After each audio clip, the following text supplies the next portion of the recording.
And Bright Suns. Bright Suns, everyone.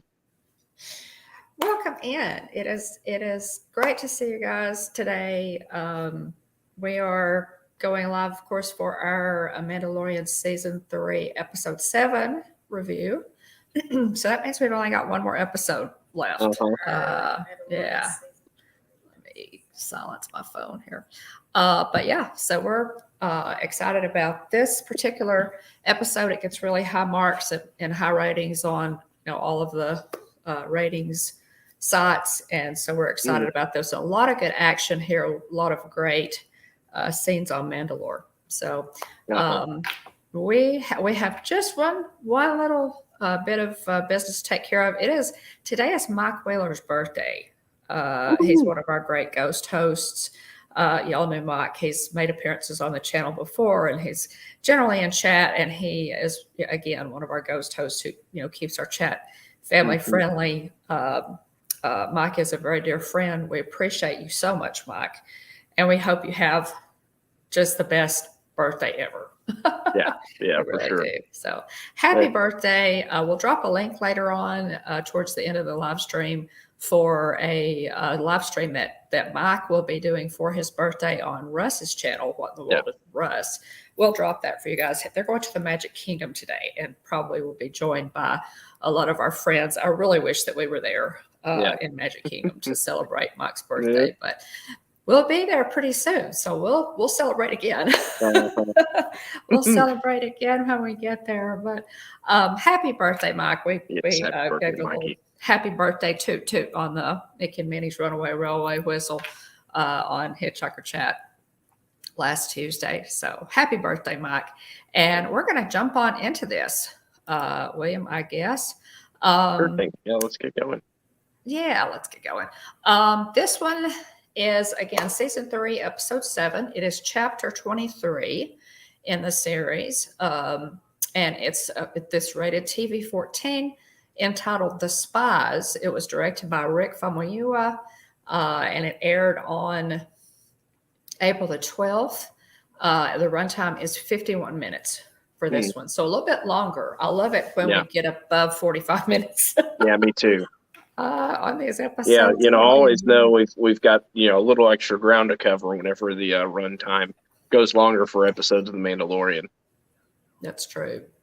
So spoilers ahead for anybody who's watching. I know a lot of you, put us on mute because you haven't watched the episode yet, but you want to give us the view. So we really appreciate that. This one turns more serious. Yeah. Especially after last week's.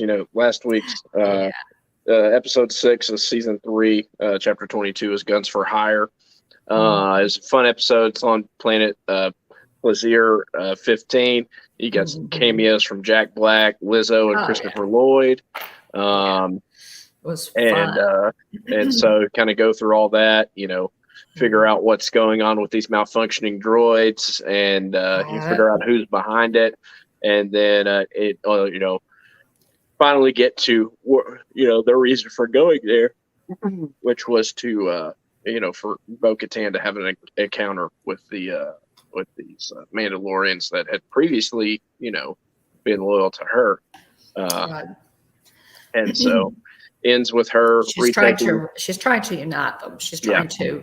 At this point, the armorer has said it's time to retake Mandalore, and they are there to retake the fleet, this Imperial fleet that bo-katan and her followers stole, basically, before bo-katan lost, while she was still searching for the Darksaber. And so, this group is now being led by Axe Woves, and they have just kind of turned into Guns for Hire, hence the name for that episode. And they are in the employ of Jack Black and Lizzo, who are, who play the characters who are the leaders of that planet. They are protectors. They've hired them as protectors, to take care of their business and keep them from being taken over by pirates. Welcome and so at the Go ahead, William. I didn't mean to interrupt you. Oh, so yeah, no, it ends with Bo-Katan. She bests Axe Woves in combat after challenging him, and so then he's kind of bitter about the loss, and basically says that she won't challenge Mando for the Darksaber, and then Din Djarin. But then Mando speaks up, and tells the story of how he was bested by that creature, Right. and then Bo-Katan had defeated the creature who defeated Right. him, and therefore made her, by that line of thinking, made her the rightful owner of the Darksaber. And so, Axe Woves says the ruler of Mandalore must possess the Darksaber. And Mando ultimately responds with, "I will return this plate to its rightful owner." So he hands it to her, very, very similar to when she received it from Sabine Wren and Rebels, and also as far as possession goes, kind of utilizes the same, line of thinking as, what we see in Harry Potter with the Elder Wand. So we ultimately, we thought there might be some sort of scuffle between Bo-Katan and Mando. Ultimately, we speculated a lot about how she would regain possession of the Darksaber. And so anyway, it's she is viewed, as the rightful owner now, and so as the legitimate owner. So. Which is really big. Which is big. It's big for her because she'd basically given up. When this season started, she was very dejected. Had given up on retaking anything. The Darksaber, Mandalore. She thought it was all lost. And so we'll continue the progression. Throughout these episodes, we've continued that progression, and I have loved watching this. How Filoni and Favreau have developed this story has really just been phenomenal. I think overall, if you're trying to tell the story of how Mandalore begins to come back together after the Night of 1,000 Tears and then the Great Purge, I think they've done a fantastic job of telling that overall story. I really do. Agreed. I've enjoyed it. Let's see here. Let's see. I was going to mention. All right. So, starting off with this episode, we see Elia Kane making her way through the back alley streets of Coruscant. It's rainy, nighttime. Seems like a prime area for some shady stuff to take place. And it's cool to see. It is cool to see all of the the neon lights and stuff. It's Nocturne Alley. Yeah. To use a Harry Potter reference. Nocturne Alley on Coruscant. By an Imperial probe droid, it makes a noise that the subtitles call a warbling, which is pretty funny. That's good. I like that word. That word wins the subtitles for this week. Warbling. So we know, we've known that she was, a turncoat, a wolf in sheep's clothing. But we haven't necessarily had confirmation up to this point of, what she was doing, or necessarily what she was doing per se. And so we do get confirmation here that she's reporting to Moff Gideon. She states that the pirates have run into trouble in Navarro, and it's interesting because, Captain Carson Teva, said, I think this is part of, a bigger, there could be more at play here. And he's right on the money, in previous episode. And and sure enough, for her to be saying, oh, the pirates have run into trouble. It's like, well, you almost wonder if the pirates have been sent there. And so anyway. So we find out who was behind, the pirate attack in Gorian Shard. They basically it appears that Moff Gideon got somebody else to try and do his dirty work for him to take over Navarro. Yeah. And so they're aided by they're aided by bo-katan and Din Djarin. And Gideon's very shocked by this news because he said they're sworn enemies. Exactly. And this is not good for them. As they're trying to plot the rise of the Empire from the ashes, from the shadows. A strong resurgent Mandalore is not necessarily something that they want to want to have to deal with. It's just one more threat to their potential rise to power. And so Gideon tells her to continue with her mission and that he will deal with the Mandalorians. So it's we see this to kind of catch we can follow Gideon to the Shadow Council meeting. He goes through these red security force fields to a council chamber where there's a hollow meeting in progress. Very reminiscent of the Phantom Menace. As we see Darth Maul, Qui-Gon, and Obi-Wan kind of work their way through those gradual shield barriers. Right. Very similar. They look really cool. Yeah. Too. The barriers drop and the other thing too is we get a first. So previously in the Mandalorian, we've seen kind of your traditional Imperial stormtrooper. Mm-hmm. Well, the troopers here with Moff Gideon look closer to the First Order style armor than they do the traditional stormtrooper armor, and so that's an interesting change. Mm-hmm. And so anyway, something else I want to mention too. Moff Gideon does not have the little facial hair stuff going on, which people, we'll talk more about this next week, but there's some people have some hypotheses related to, why he's missing facial hair all of a sudden. It's like, did he just shave, or, is there something else at work here? So anyway, we're there in the Shadow Council meeting.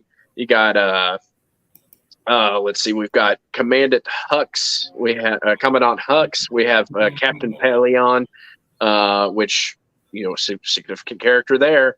And then some other, Shadow Council members. I was going to look up and see maybe if the other council members were identified. I did not do that. Yeah.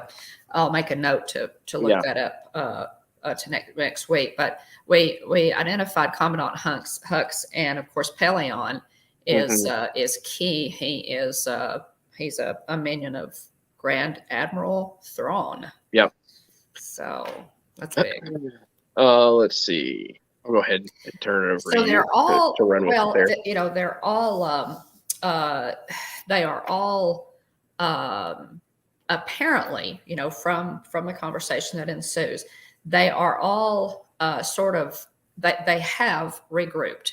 Mm-hmm. And each of these people, or on this Shadow Council, is in charge of their own sector. So obviously there's organization. The Empire has organization. They have leadership, and they are plotting. So they're saying that there are citizens loyal to the Empire on every planet, and that those citizens will rally behind them when they decide to retake power. And Pelion makes a statement, Grand Admiral Thrawn's return will herald in the reemergence of our military and provide Commandant Hux enough time to deliver on Project Necromancer. Now Gideon, Gideon kind of challenges Pelion on why, you say that Thrawn's, return is imminent, and yet he's never here with your delegation. So why is he still missing? Perhaps it's time to look to new leadership. So, so one of the council members then, challenges Gideon and says, well, what about the research that you promised us? And he responds that Dr. Pershing was captured on Navarro and that his research has been lost. Then the councilman says, well, we know that you're running your own secrets. Yeah, I hear secrets too. Essentially everybody's kind of keeping their cards to themselves. They're all on the same team, but nobody wants to show their hand. Thieves, do you suppose? Yeah, they're all on the same team, but nobody wants to show their hand. And so, anyway, it's combative. It's a very tense meeting. Yeah, because Grand Admiral Thrawn, hasn't shown himself. So he's maintaining secrecy. Moff Gideon completely downplays the potential of him doing clone research. Completely downplays that. He's like, "Oh, that's your obsession." Talking to Commandant Hux,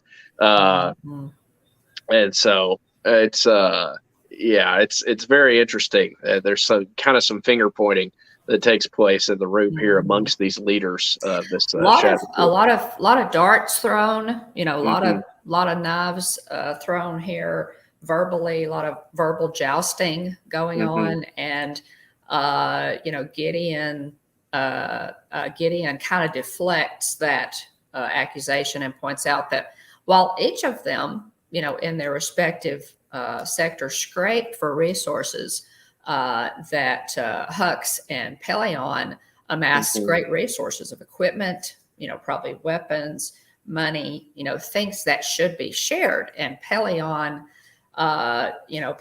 says, well, yes, we got your request for reinforcements and, guard. And obviously, he says you have a security concern. And of course, that's when Gideon, lays the bomb on them that the Mandalorians are the threat that he is facing in his sector. And so this kind of jars Pelion, he says, well, that for the Mandalorians to resurge at this point, to get their act back together would not be good for our return. That does not bode well, because they still recognize. Now think about this.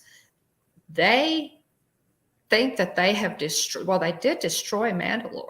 I mean, the Mandalorians have been in exile. They have crushed this planet about as hard as you can be crushed. And these people still keep coming back to the point that Pelion considers them a threat even after their planet has been destroyed. Yeah. So, this is a real testament here, to the Empire's respect for Mandalore and the possibility that that they might come back. So so they all agree immediately. That's the first time they agree, and the only time they agree in this particular meeting that threat needs to be neutralized. And so they agree. Pelion says you'll get your reinforcements and you'll have your guard. So Gideon, states, we shall be rid of the Mandalorians once and for all. Long live the Empire. And of course they say, all say, long live the Empire, Heil Hitler. And, that's the end of that meeting. But a lot of good dialogue there. A lot of, it's interesting to see these characters, this Shadow Council. Now we know that, what you said earlier, Captain Teva's suspicions that the Empire is rebuilding are right on the money. He's 100%. So, and they name drop Hux, it's a commanded Hux. He's related to, he's the father of Hux that we see in the sequel trilogy, the Disney trilogy. And so the First Order leader. And it's kind of funny here because Brian Gleason is the character that portrays Brendel Hux in this scene. His brother is the one who plays General Hux in the sequel trilogy. Interesting. Cool. So, Cool. you know, if they looked related, it's because they are. So pretty funny and interesting way to be able to tie those two together and keep it within the within the literal family there. Oh yeah, pretty cool and pretty funny to be able to portray your brother's dad in a show, and somehow it works within the timeline. So that's it's a pretty funny and interesting situation there. Yeah, it is. That, you know, and I love the way you know, Filoni and Jon Favreau pay such close attention to details like this. They are just has there ever really been a series like this, a continuing story since 1977, in which, you know, generations later, people are still turning out material that is so, you know, that is such fan service, that stays so true, you know, they try to stay so true to the story itself. They value the storytelling, and they go, I think, above and beyond, you know, with things like this. So it's just fun to watch. And when you think about the whole picture, you know, the whole Star Wars umbrella since 1977 to now, it's pretty incredible. Yeah, it's pretty incredible how they've managed to do this. So, no, absolutely. Yeah. So Gideon, obviously, you know, we learned Gideon was behind the pirates attacking Navarro, and Grand Admiral Thrawn is mentioned here. Now, Thrawn, guys, we've said this just to say this one more time. Yeah. Grand Admiral Thrawn is a character that we will see in Ahsoka, and Ahsoka is on the hunt for Grand Admiral Thrawn. We covered this some in Hitchhiker Chat a couple of weeks ago, but this guy is a really bad guy. He is calculating. He is cold. He is very logical. He has that, you know, kind of Vulcan logic that makes him very difficult to defeat, but to trick, you know, because he's so, and he's just ruthless. Yeah. He's just ruthless. So I look forward to seeing this character in live action in same here. And to see what they're going to do with his character, because we've got that to look forward to. It's going to be, I think, very, very entertaining. So Grand Admiral Thrawn is going to be a big piece going forward. Project Necromancer, they talk about, you know, Project Necromancer. The definition of the word necromancer is a person who practices necromancy, or a wizard or magician. Yeah. So that's my guess is that has to do, if they're talking about clones, and, you know, given what we know in the sequel trilogy, where they, you know, cloned Palpatine. Yes. I'm thinking that's what Project Necromancer is probably related to. Probably so. That almost has to be it. You know, almost has to be it. So they're you know, moving. They're piecing together this overall puzzle of events that we know happen in the future. And Gideon obviously, at this point, Gideon obviously has designs on taking over command from Pelion, and probably even from Thrawn, because he does say at one point in this meeting, perhaps new leadership is needed. Yeah, and he does get a hear on some of the stuff he says. So some of the other council members are behind him. And, you know, and he's asked for all this guard. You know, he wants 3 Praetorian guard. He wants bombers. He wants TIE fighters. And so, you know, they're just like, oh, are you worried about an assassination threat?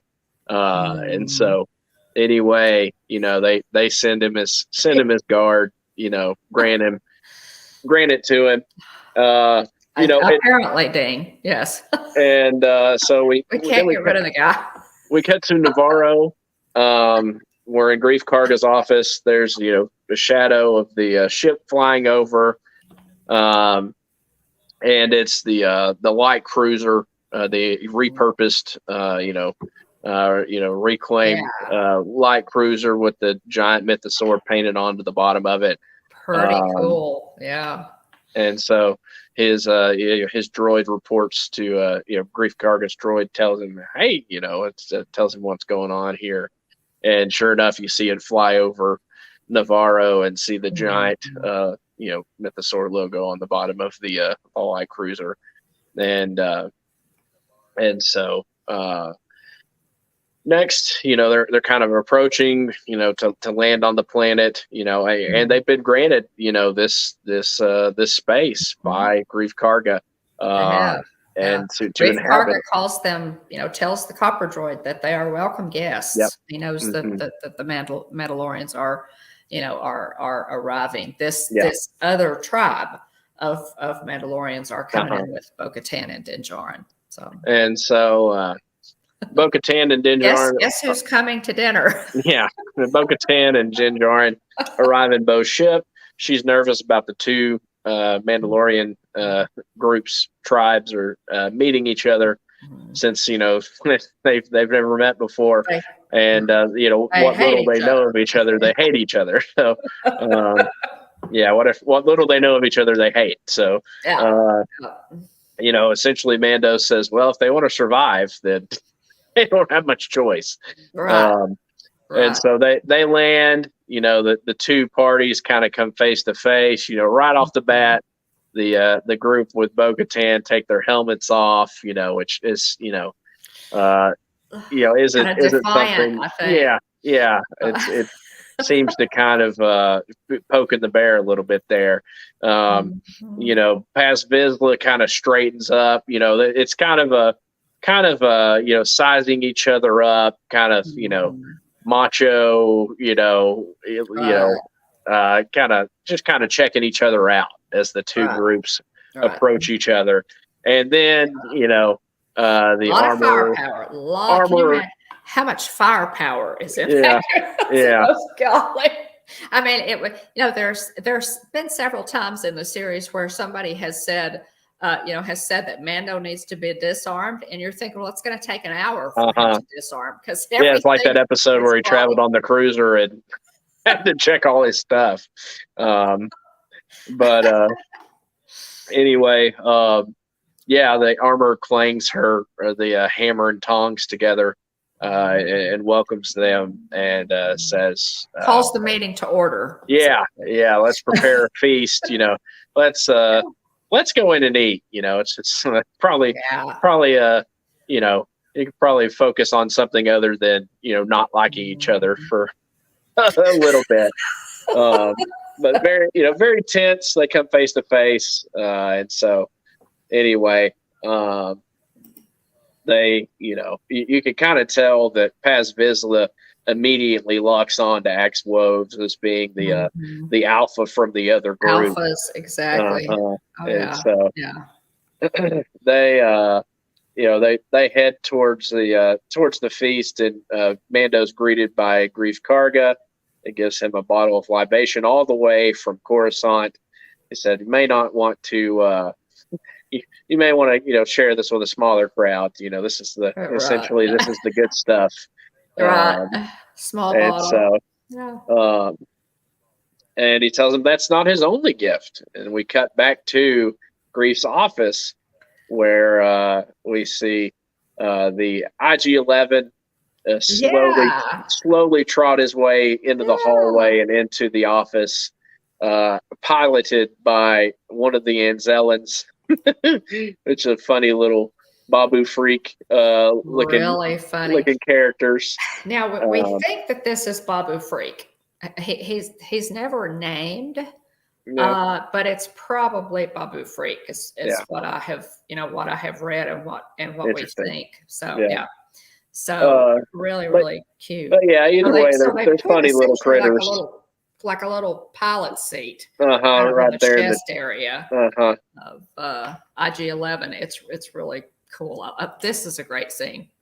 This is a really great scene. IG-11 makes its way over, being driven, piloted by the Anzellan from, there in the midsection. And Grief tells Mando that it's IG-12 now. They stripped it. They stripped him down, removed his memory circuit, and installed a pilot seat. And so the Anzellan makes its way. Just excited. Yeah. Grogu. Yeah. So Grogu's like overeating some candy on the desk, and he gets excited, about it. And the two, the Anzellan disembarks, slides down the arm essentially of the IG-12, and climbs onto the desk and passes by Grogu. He keeps his distance and tells Grogu, "Bad baby, no squeezy."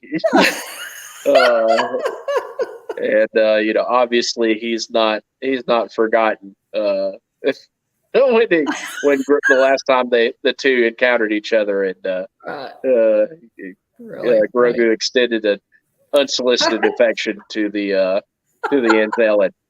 And so the Anzellan, who is probably about 65 years old. And so Grogu walks over towards IG-12, and it's funny because Mando's isn't necessarily completely sure what to make of this whole situation per se. Right. But then Grandpa Grief picks up Grogu. Let's see if he fits. And picks up Grogu and sets him in there. And it's funny. I like the way that it's the little things sometimes, and I like the way that Grief sets him in there and then moves his hands away like this, because we have an infant, and obviously Wyatt was little too, and so you kind of set a kid in something, and then you kind of move your hands back a little bit, like it's like, okay, like they're in there, like they're not going to fall out, and so just that gently setting them in there, making sure they're good, and then slowly moving his hands away. I really liked that. Yeah.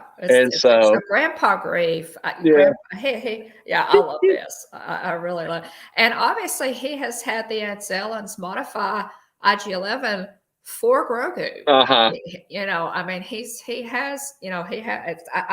What else would you do with them?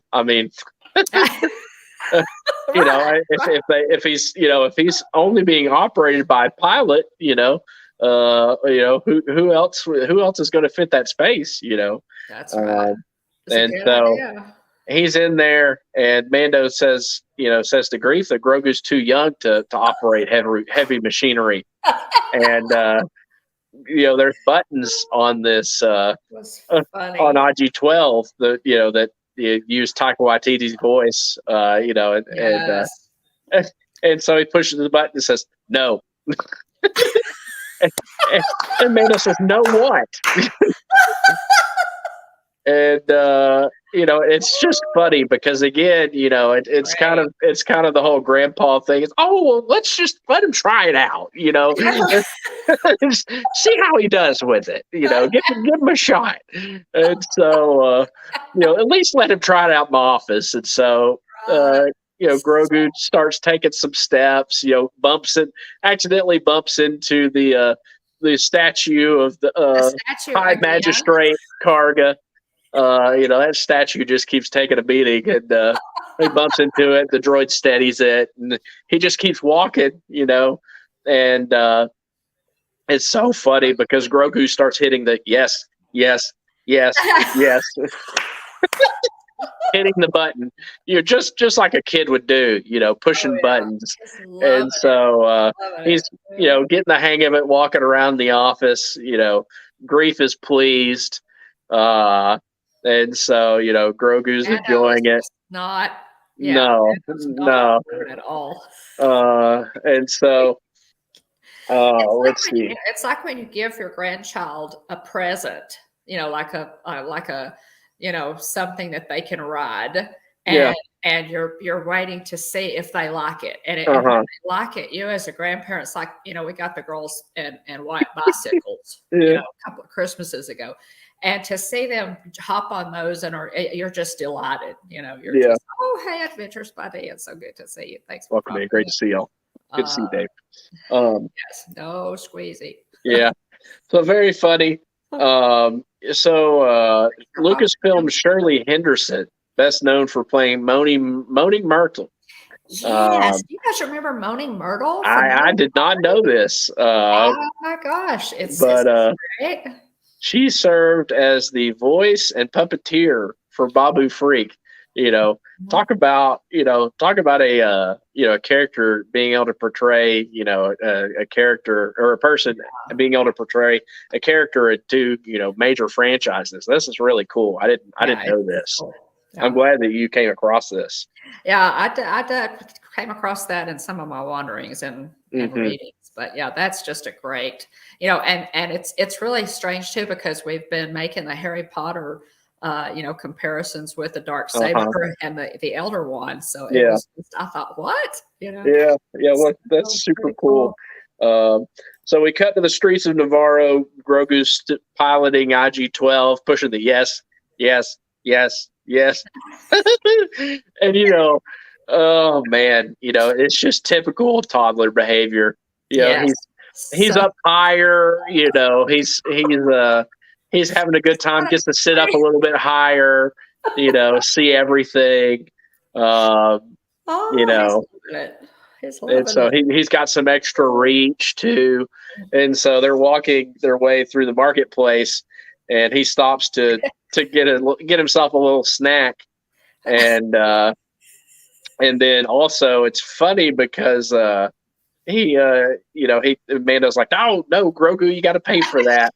And then he as he's paying for what Grogu had just eaten, he picks up a piece of fruit, and it's kind of funny because Grogu, riding in IG-12 kind of gives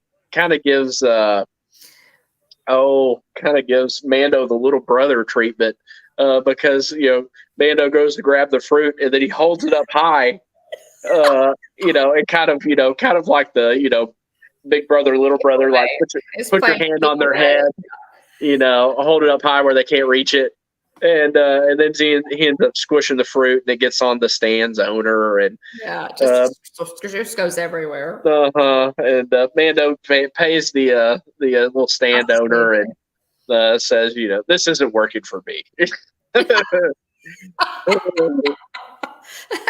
And it's typical parent, when your toddler, like, we used to put them in those they're called walkers. They rolled, and you put your kid in there, but they were still kind of contained. Yeah. Well, it's kind of like Grogu's been taken from his walker and put on the floor, and and your kid is like going all over the house, knocking stuff off the coffee tables and, into everything, and you as a parent are trying to chase him down, going, no.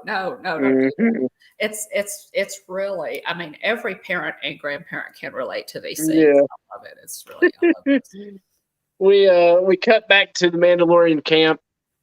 Bo says it's time to retake our world. She proposes taking the fleet to Mandalore, sending a scouting party to check out the Great Forge and establish a safe perimeter. She asks for volunteers from both tribes. Mando is the first one to speak up, says that he and Grogu will go. Then Casca Reeves says she will go. And then, it's kind of a back and forth between the two tribes, and it's funny because Axe Wove says he'll go, and then immediately Paz Vizsla says I'll go. Immediately. So both sides, they have volunteers from both sides. They go back and forth, and so the armor, also speaks up as well after a few other volunteers that come across, and so this is bo-katan's first successful attempt to unite the tribes in a common purpose. So we're making a little bit of progress, baby steps here. So baby steps. So people have theorized, we had the baby raptors that were that had kidnapped, or the mama raptor had kidnapped. Was it Ren? What was the youngling's name? I want to say Renzar or something like that. Rengar. Rhaegar, maybe, or I'm trying to think. I'll look that up real quick. Son. Yes. Son. Let's see here. We have him in the notes anywhere. But Paz Vizsla's son. We'll do a fact check on that here in a minute. But Paz Vizsla's son, was kidnapped by the raptor. They defeat the raptor. It falls into the water. I jokingly said, "There's always a bigger fish." That was Ragnar. There we go. I knew it was something along those lines. Ragnar Vizsla. Mm-hmm. But anyway, and they came back from having rescued him, and they said, "We have 3 more foundlings in need of your care." And they, have like a giant stake on a spear, and they're, get these ugly baby raptor, ugly hairless, chicken things to step out of the ship. And so people have theorized that in this feast, if you look over to the side, there's the giant things on spits, like big bird looking things on spits. And so people have theorized that maybe that's where the baby raptors ended up, was the feast here between these 2 tribes. So anyway, keep an eye out for that in this scene. People have theorized that it's hard to make out to get confirmation. I'd love to have confirmation, but it's kind of hard to make out. But that's what it looks like. And so, well, they don't want them to grow up and start eating their children again. Yeah, exactly. So we get everybody together, and I'll go ahead and turn it over to you, Mom. I've talked quite a bit. I'll go ahead and let you run with it. Okay. Well, I was wandering around. Let's see. The Mandalorian fleet over Mandalore. We got everybody. We have a scouting party together. Okay. So yeah. So now you covered the eating together. Yep. Let's see. I'm sorry about that. I lost my place, y'all. Oh, you're good. Bo has united them. She says that, they're going to drop in, several spies. It's called, this episode is called The Spies, to scout it out, establish a safe perimeter, locate the Great Forge before they bring down everybody else. They want to make sure that, that it's safe before they bring down the children and the other Mandalorians. And so they're all loaded up in the ship, this group of scouts, of spies, and as they're flying over Mandalore. Now, keep in mind that this is the first time a lot of these people, or a lot of these Mandalorians, have laid eyes on the planet. Yeah. Excuse me. And so Paz Vizsla, as he's looking over, they're flying over, he says, "This is worse than I thought," So it's, and one of, the guys sitting next to him, the Mandalorian sitting next to him, says, "I was here when it happened," so they're really having a moment here. They're flying over their planet, that has been decimated. But this is the first time they've returned since the Great Purge. So, but they all drop from the ship, and using their jetpacks, they land on the surface, and they kind of check it out, and they let bo-katan know that the landing zone is secure for her. So she lands in her ship, and they go in search of the city center, the Great Forge. Once they find it and secure the location, again, the plan is to start bringing down the others. Now, during this, they're kind of walking around. There are some really great shots of the surface of the planet. It's very desolate, jagged. jagged rocks sticking up. The surface is glass. They've said that the planet has been turned to glass. I think this is what they mean. So, very little lighting is getting through the atmosphere because the atmosphere has been scorched as well. And while they're kind of, walking and looking around, Mando spots an approaching vehicle, and it looks a lot like a pirate ship. It has sails kind of sticking out on the sides. And as the vehicle approaches, the captain, recognizes the Night Owl's crest on Bo-Katan's helmet, and says, "Is this Lady Bo-Katan Kryze? Lady Bo-Katan Kryze, and of the Night Owls?" And she says, "Yes." And so when she answers and they confirm that it's her, they jet, using their jet packs, they jet down and land in front of this group, in front of Bo-Katan.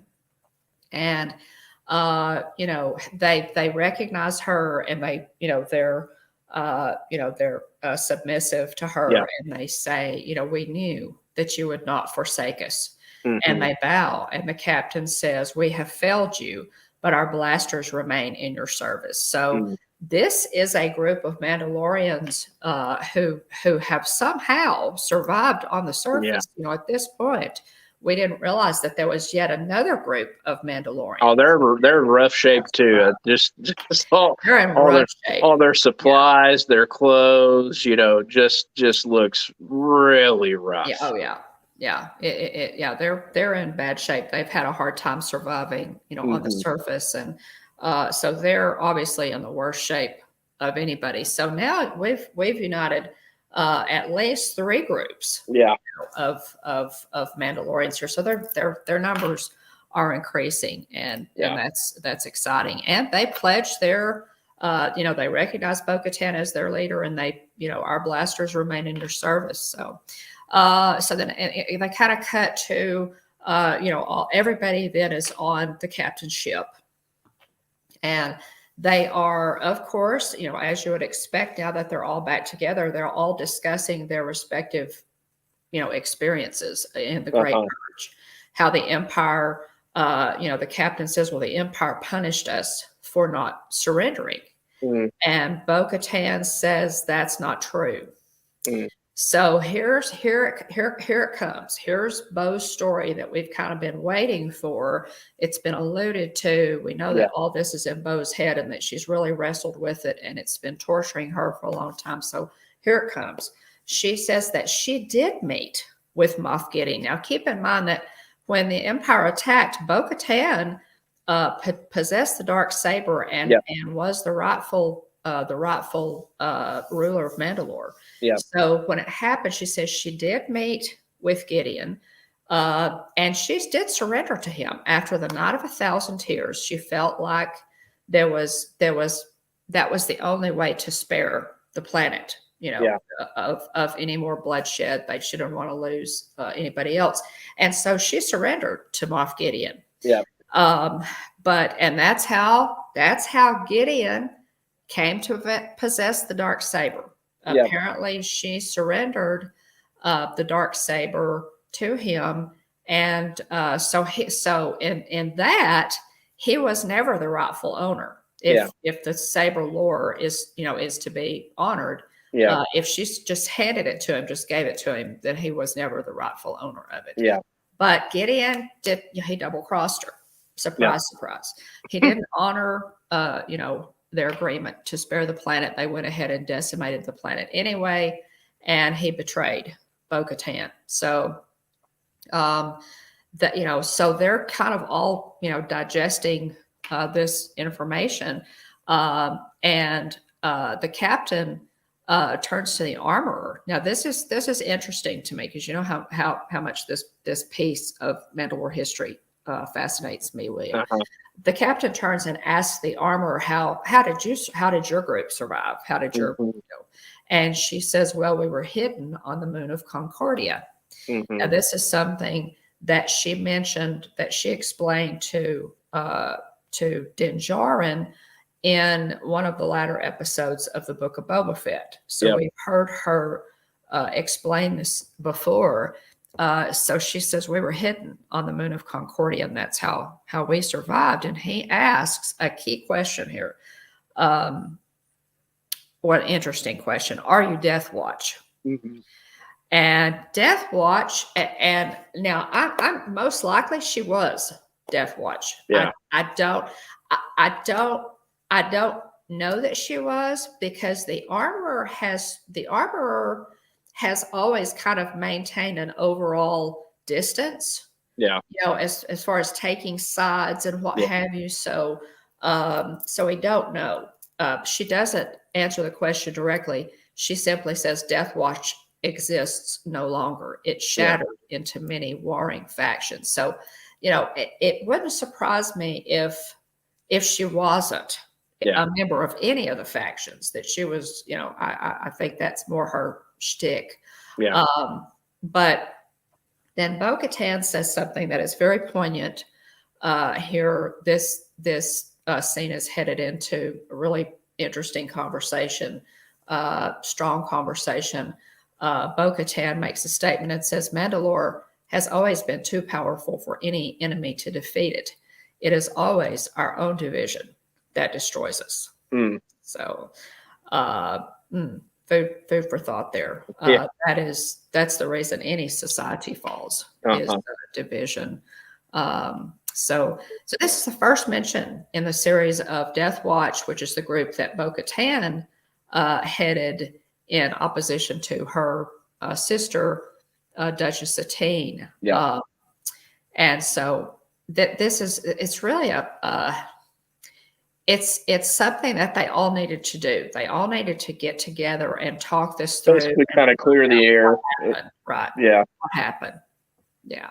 What happened? So, and then kind of off to the side, Mando and Bo kind of speak in private, and this is really interesting and very, very touching.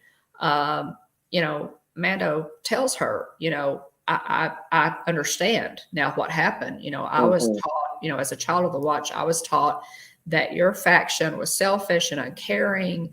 And, he says, I understand what happened now. I know what happened. And so, so that's speaks to, you project onto a group what you think they think and what type of people they are. And it turns out not to be true. Yeah. So now Bo-Katan responds that she was selfish and this is what happened.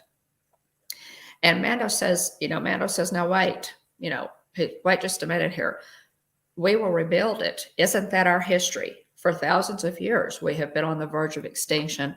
And for thousands of years, we have survived. Yeah. Bo-Katan responds that she doesn't know if she can keep everybody together because of all the animosity that, the Darksaber is the only thing that she has really to unify everybody. And Din Djarin, and I'm just going to quote this because I think it's a really, really good little piece here. Oh, it is. He tells her, he says, I only know of this weapon what you taught me. To be honest, it means nothing to me or to my people, nor does station or bloodline. What means more to me is honor, loyalty, and character. These are the reasons I serve you, Lady Kryze. Your song is not yet written. I will serve you until it is. So pretty good. Awesome line there from Mando. Essentially, it's like the equivalent of in the Fellowship of the Ring, where they you'll have my sword and my bow and my axe, and so he's throwing in his lot. This is a gigantic vote of confidence for her at a time when she really needs it. Really needs it. Absolutely. Yeah, that's a great Lord of the Rings reference there, analogy. So Bo-Katan then speaks to the armorer And the armor says, that the group that they've just come upon are just really weak, and they that she'll get them back to the fleet while Bo and her group continue to search for the forge. And so that's agreed upon. And so then Bo turns to the captain of that group and says, "Hey, this is what we're going to do." And the captain says, "Well, we can do you one better. We can actually take you to the forge." So they know where it is. So the armorer returns in bo-katan's ship to the cruiser with all the wounded, and bo-katan and her group continue with the captain leading them to the Great Forge. Axe was in transit.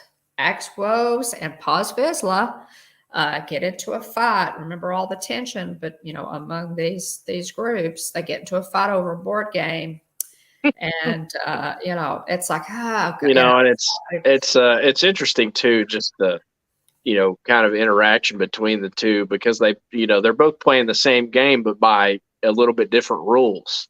And so they take kind of pot shots at each other, related to the game, and so they it escalates. it escalates, of course, and they're both getting physical with each other. And again, it just goes back to Bo saying that it's our division that destroys us, and so it's think of like petty squabbling.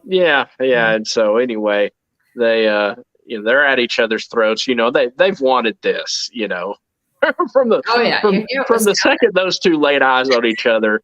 They it was if it wasn't this, it'd have been something else. Right. So I knew it was coming. Yeah, they were looking for an excuse to scuffle.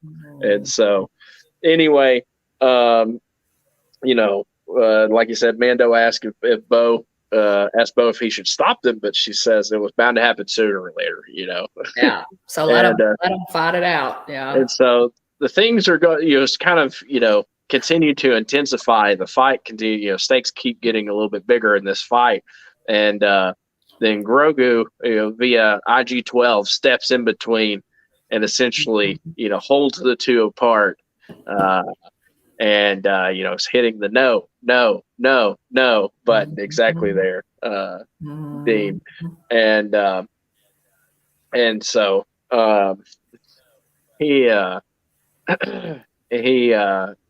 he's holding the two apart, and Bo says, "You taught your apprentice well," and Din said he didn't learn that from me, and which. Here's the thing. I think that this is Grogu's Dread-Eye training stepping in. Mando specifically says he didn't learn that from me. Well, who else has he been hanging out with? It's right. Luke and Jedi before that. So yeah, that's pretty neat scene there for Grogu, for the baby to be the one to step in and straighten these two alphas out. It's pretty cool. Exactly. And so they approach something moving, as they break the fight up. Then so they approach something moving off the starboard bow. It's a creature, and a really, really big one, and it attacks them. They abandon ship and take cover in the caves. And then I'll hand it back off to you there. And then I was listening to you. Let's see. Let me get down to where we are. It turns out to be this huge, again with the huge monster something, and it comes out, it's almost appears to be part of the rocks, and it comes out and attacks the pirate ship, and they there's the abandoned ship, order given by the captain, and they all fly away from the ship to get away from this creature. So as they take cover in the caves, And they begin to retreat. They get away from. They all kind of begin to assess their surroundings. They retreat underground, and while they're headed further into the cavern, they eventually. Oh, I'm sorry, y'all. I thought I heard the phone ringing. While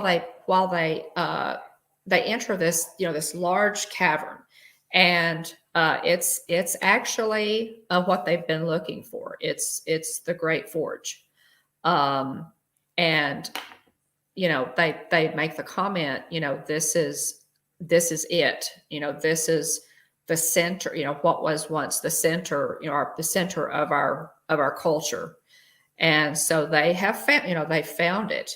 And they're all kind of, looking around and, sort of assessing the damage and really are in awe of this, this great piece of Mandalorian history. And while they're investigating it, they get ambushed. They hear, the jetpack, they hear jetpacks whirring. And so, of course, some of them assume that it's more Mandalorians coming, and it's not. They are ambushed by Imperial troops using jetpacks and wearing Beskar armor. It is, it's shocking. I think, Sting, it's shocking. And, a firefight ensues, and they realize that they're kind of pinned down and that they're outnumbered. And, Axe Wove says, I can go to get help. Yeah. And they spot an opening in the ceiling of the cavern, and Paz Vizsla lays down cover fire while Axe Woves, flies up through it to get help.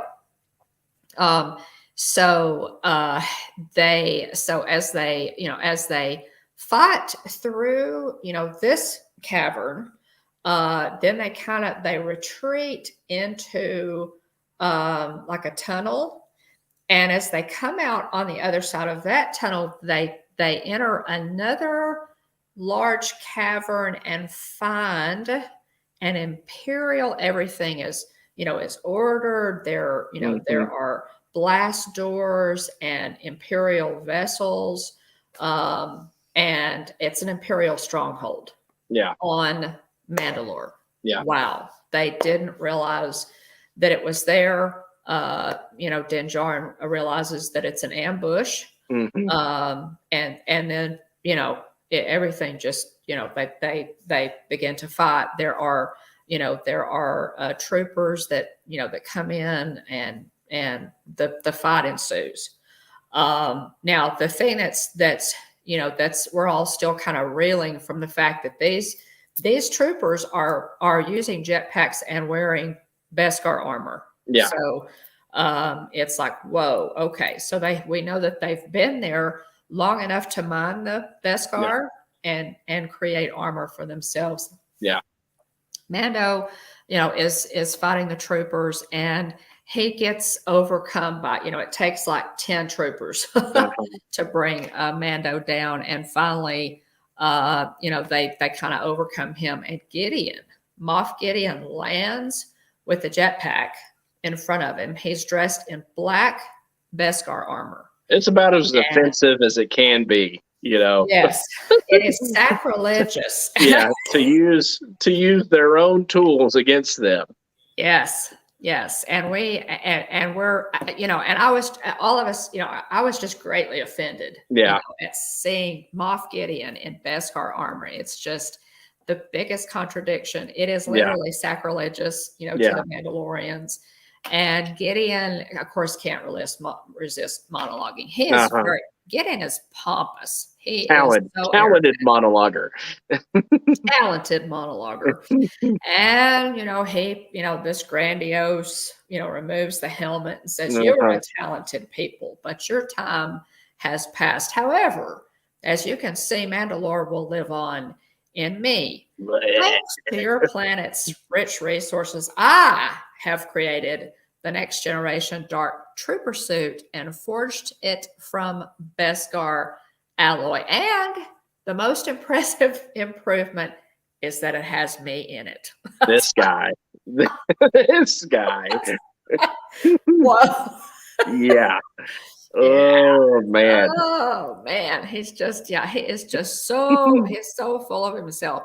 So, so talks, he says, I've taken the best weaponry from every society, the cloners, the Jedi, and yes, the Mandalorians, to create a new army and here's the Imperial, Uh-huh. quote, to bring order to the galaxy. Mm-hmm. So, yeah, it's this is the high and mighty, Moff Gideon and all of his pomposity and arrogance, and I've taken over this planet, blah blah blah. Yeah. And he thinks that this is his moment. He thinks that all of his hard work has culminated in this moment where he will crush the Mandalorians and take over the planet.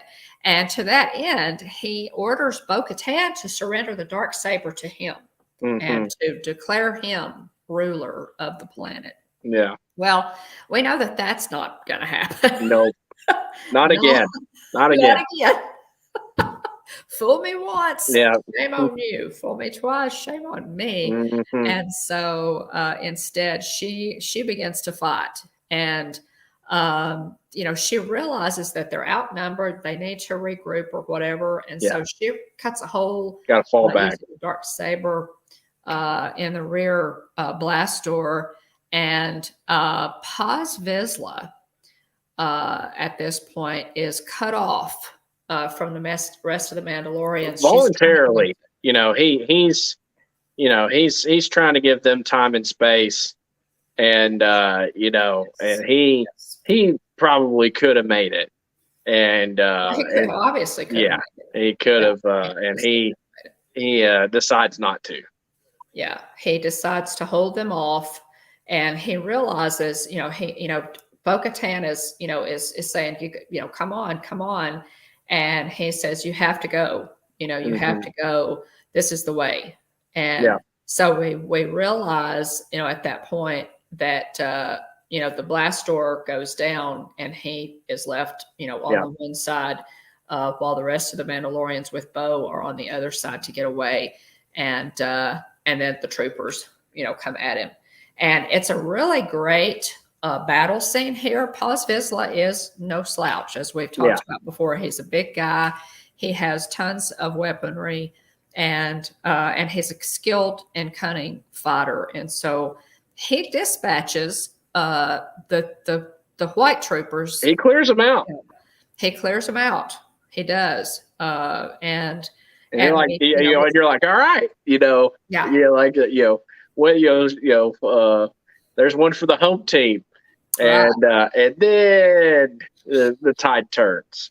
Yeah, the tide turns, and we really hate to see it because we kind of know what may be coming because the Praetorian Guard shows up. The red troopers. Again, he's outnumbered. And we know that these red troopers are the toughest of the tough. They're the elite. They're the elite bunch. They, when they fire, they usually hit something. It takes them a while. Yeah. And he fights valiantly, and Bo is screaming at him, and doesn't want to lose him because she kind of knows what's coming. They take him down, and one of them puts his weapon into the space between his neck and his Beskar chest armor, and he goes down. Yeah. And I'll tell you, I hated this. Yeah.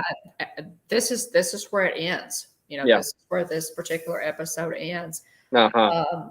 I really love Paz Vizsla's character. I love the fact that he is part of Clan Vizsla, which has roots, deeply rooted in Mandalorian culture. Yeah.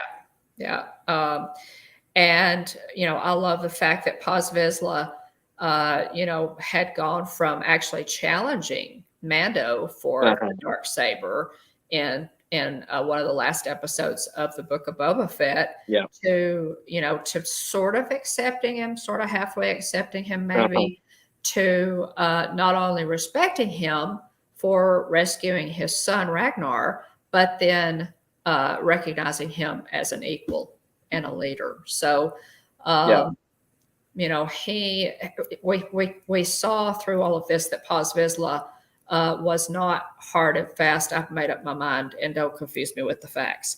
He was very capable of recognizing honor, and even bo-katan. This has all been very difficult for from his point of view to accept all this. And not only did he accept it, he fought. He has fought valiantly, and for the sake of unifying Mandalore. Yeah. And he's paid for it with his life. Yeah, my buddy Garrett was, really disappointed, to that Paz Vizsla. We lost Paz Vizsla, and I told him, I said he went out with his boots on though. He did. And as a Mandalorian, there's no higher honor. In warrior culture, if you're going to go out, the highest way to go out, is defending your people with your boots on. Right. So I'm thinking somebody should have done the Klingon death scream for him. Star Wars reference there. Star Wars fans know what I'm talking about. When a Klingon dies, all the Klingons around him growl at the top of their lungs to warn the other world that a Klingon warrior is coming.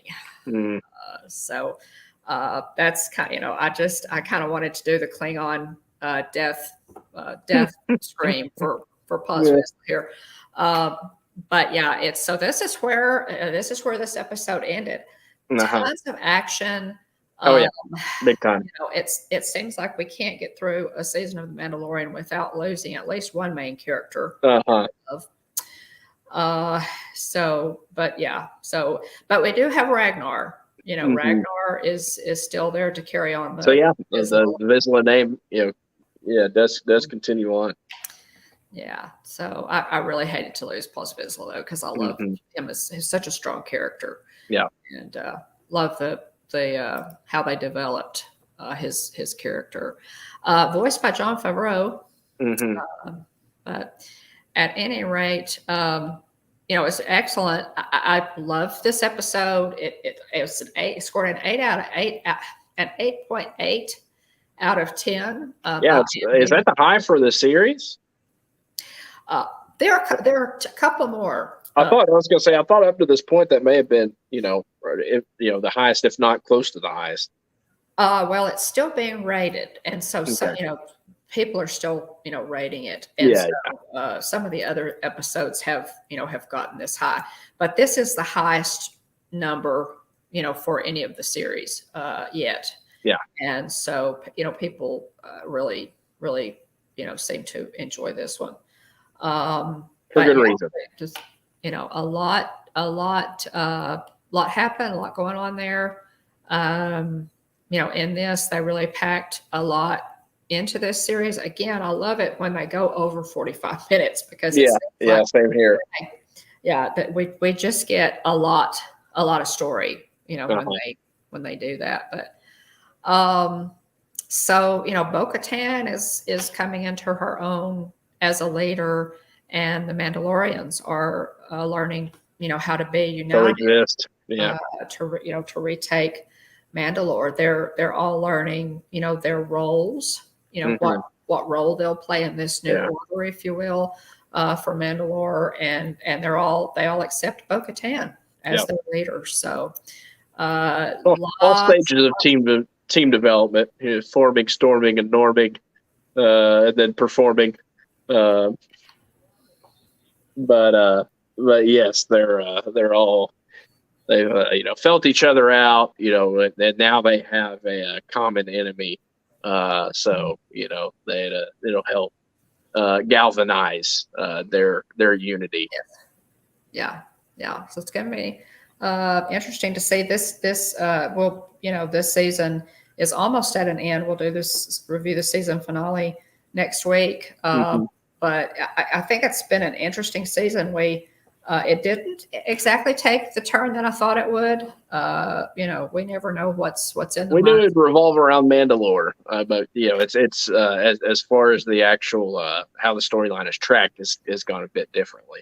Right, a little bit different. Yeah. Now, I did see, and I thought this was just kind of some fascinating stuff here in an interview with Jon Favreau and Dave Filoni. The interview, asked Jon Favreau about Dave never taking his cowboy hat off. If y'all have ever seen Dave Filoni, you know that he's from Texas and he has a black cowboy hat that he is almost always seen in. And he asked, "Is that why the Mandalorians don't remove their helmets?" which I thought was a pretty good call there. And Jon Favreau said that he recognized that. He said that's a good catch there.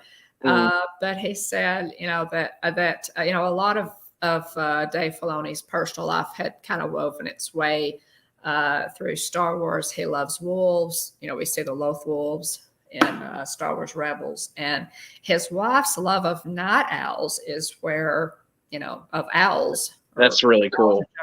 Is where the night owls came from. So. Pretty cool. And Jon Favreau said that he was kind of like Perry the Platypus. If he didn't wear the cowboy hat out in public, people didn't know him. Yeah, that's super funny. But now people, even if he doesn't wear the cowboy hat, people know him. So I just thought that those interviews that you see, get little pieces of backstory are a lot of fun. I thought that was. Yeah, it seems like about every time I see him, he's either wearing his cowboy hat, Pittsburgh Penguins shirt or hat, or some sort of Star Wars shirt, or Ahsoka related shirt. So yeah, that's pretty cool. Yeah, it's neat. And if y'all want more of that. Backstory and what have tons of backstory and how they develop the story. Check out the Disney Gallery on Disney Plus, Star Wars: The Mandalorian. It's a documentary series on the making of the Mandalorian. So also there's a list. We mentioned the Clone Wars and Star Wars Rebels as the two animated series that were created primarily by Dave Filoni. And all of those that mention Mandalore specifically are listed in the description of this video. So check that out if you're interested in watching those. And also the Clone Wars essential episodes are grouped on Disney Plus. So there are a lot of organized ways that if you want to look more at Mandalore in these two animated series, you certainly can. You can find all past episodes of Mandomania, which is mine and William's review of the series, on our channel playlist. So be sure and check that out. And also one more resource, you can also find the music for the Mandalorian on Amazon and Spotify. So some good resources there. And let me see if I can drop that link to our playlist. And William, did you have any other observations? I think that's really it. Yeah, I mean, we'll look toward next week to talk about the season finale. Do you want me to do the outro information? Cover that real quick. Sure, go ahead. Okay. We go live every Tuesday night, 9:00 p.m. Central, 10 o'clock Eastern for your Hitchhiker Chat. Join us next week on Thursday for as we cover the season finale of season 3 of The Mandalorian. And so make sure to join us then. Looking forward to that. To wrap it all up, talk about how we feel about this season, and maybe just very briefly talk about looking ahead to the Ahsoka series briefly. But let's see here. Like, subscribe, ring the bell if you haven't already, so you get notifications when we go live. We're on Facebook, Instagram, and Twitter You can reach out to us by sending us a direct message on Instagram or emailing us at thehitchhikingbones@gmail.com. Thanks everybody for being here. Thanks Aunt Joy and Aunt Susan, Jillian, Kylie, and other family members. And thank you to Dean the Turkey Lexter and Adventures by D. Appreciate y'all. Big shout out to our Team Replay as well. Lots of people on Team Replay, and we really appreciate that. So anybody that may have dropped in ghost mode as well, just by hopping in without having a chance to say hi, we appreciate you being here too. So. Anything else you wanted to mention? Just guys, I've dropped a link here to celebrate Mike Wheeler's birthday today at Magic Kingdom with friends. That will be on What in the World with Russ on that channel, Russ's channel. And so there's the link to that if you guys want to take a look, and I will be there. Looking forward to that. And again, happy birthday. For sure. Happy birthday to Mike. Yes, happy birthday, Mike Wheeler. Anything else you want to mention? I can't think of anything. Guardians of the Galaxy Volume 3 is in theaters now, guys. It's really good. We talked a little bit about it on last week's Hitchhiker Chat. If you haven't seen it and you're a Guardians fan, I recommend that you go see it. So, and let us know what you think about it. If you have any questions or comments about, anything Star Wars related, any, comments about our show, any more information to offer, by all means, leave a comment for us. If you're on Team Replay, thanks so much. We really, really appreciate our Team Replay and love doing this. We really enjoy talking Star Wars. We're huge Star Wars fans. Absolutely. And so if you have something to offer, by all means, send us a direct message on Instagram. We're on Instagram, Facebook, and Twitter, or you can email us at thehitchhikingbones@gmail.com. Please give us a like on this and a subscribe to our channel, if you will. We're making that push to 1,000, and we've gotten several subs. And so we really appreciate our recent subscribers. And so consider subscribing if you haven't done it. We'd really appreciate it. Yes. All right. Let's see here. Well, looking forward to next week, talking about the finale. This is the way we have spoken. And remember, at the Hitchhiking Bones YouTube channel, there's always room for one more. So please hurry back. May the force be with you all always. Have a great week, y'all.